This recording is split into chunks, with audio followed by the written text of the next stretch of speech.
ಕಳೆದ ತಿಂಗಳು ಮೇ 9ರಂದು ನಮ್ಮ ಪೊಲೀಸ್ ಠಾಣೆಗೆ ಒಂದು ಮಾಹಿತಿ ಬರುತ್ತೆ.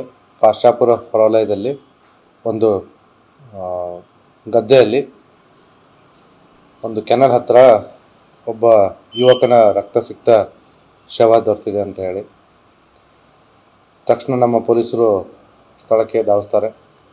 ಅಲ್ಲಿ ಹೋಗಿ ಪರಿಶೀಲನೆ ಮಾಡಲಾಗಿ ಅವನು ಅದೇ ಊರಿನ ರಾಯಪ್ಪ ಅನ್ನೋಂಥ ವ್ಯಕ್ತಿ ಗೊತ್ತಾಗುತ್ತೆ. ಮತ್ತು ಅವನು ಕುರಿಗಾಯಿ ಆಗಿದ್ದ.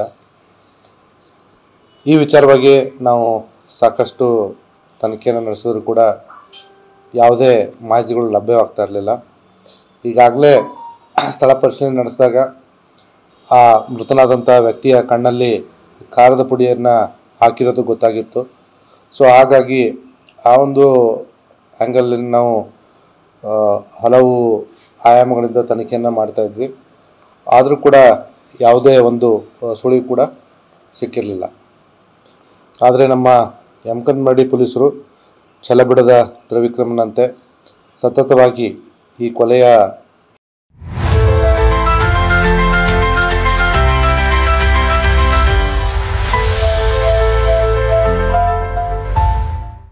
ಹಿಂದೆ ಕೊಲೆಯ ಗುಮಾನಿಯ ಸುತ್ತ ತಮ್ಮ ತನಿಖೆಯನ್ನು ನಡೆಸಿದಾಗ ಕಂಡುಬಂತ ಅಂಶ ಏನಪ್ಪ ಅಂತಂದರೆ, ಈ ಕೊಲೆಯನ್ನು ಸ್ವತಃ ರಾಯಪ್ಪನ ತಮ್ಮನಾಗಿರ್ತಕ್ಕಂಥ ಬಸವರಾಜನೇ ಮಾಡಿರ್ತಕ್ಕಂಥದ್ದು ಅಂತ.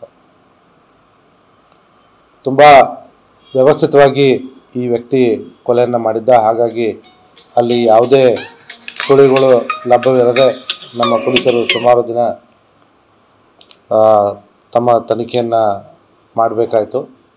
ಆದರೂ ಕೂಡ ಕೊನೆಯಲ್ಲಿ ಆರೋಪಿ ಎಷ್ಟೇ ಚಾಣಾಕ್ಷನಾಗಿದ್ದರೂ ಕೂಡ ಪೊಲೀಸರು ಅವನ್ನ ಬಿಡೋದಿಲ್ಲ ಅನ್ನುವಂಥದ್ದು ನಮ್ಮ ಈ ತನಿಖೆಯ ಸಂದರ್ಭದಲ್ಲಿ ತಾವು ನೋಡಬಹುದು. ಈ ಬಸವರಾಜ್ ಇವನು ಸುಮಾರು 24 ವರ್ಷದ ಯುವಕ.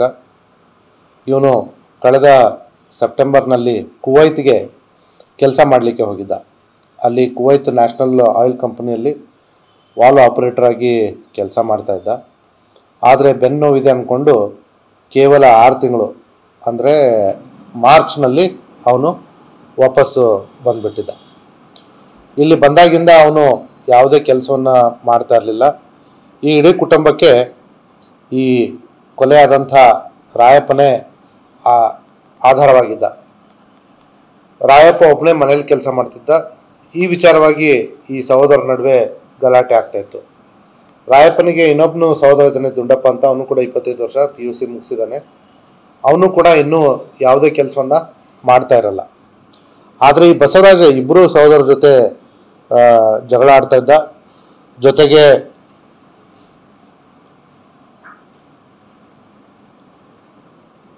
ಈ ಕೆಲಸದ ವಿಚಾರವಾಗಿ ರಾಯಪ್ಪ ಕೂಡ ಅವನಿಗೆ ಬೈತಾ ಇದ್ದ.